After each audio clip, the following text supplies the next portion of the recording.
Good morning again.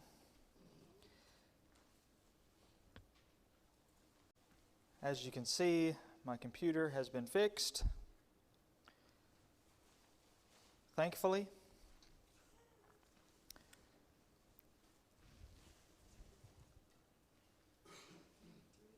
I shouldn't have said that because I got suddenly afraid that it just broke as soon as I said it was fixed. But hopefully that'll never happen again. We are on lesson 12 of 13 in this study of David and Solomon.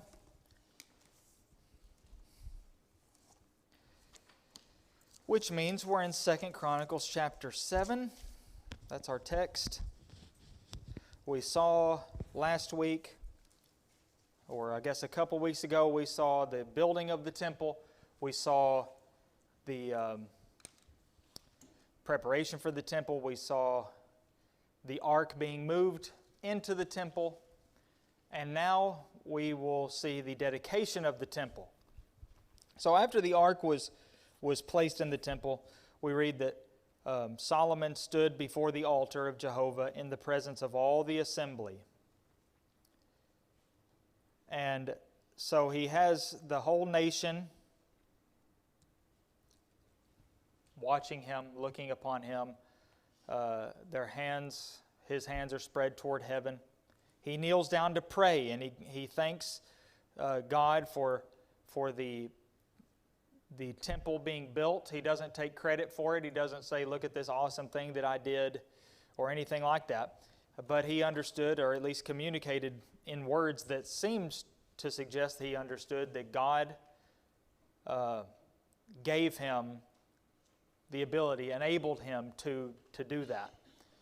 No credit of his own.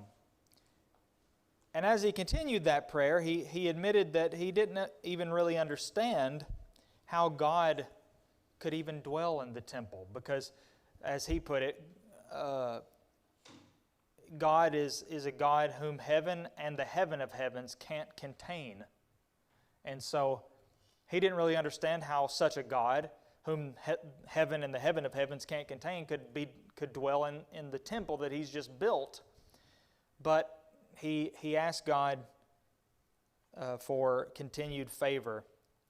And although God had already demonstrated His presence, that's what we saw last week, the cloud that appeared, that came and filled the temple.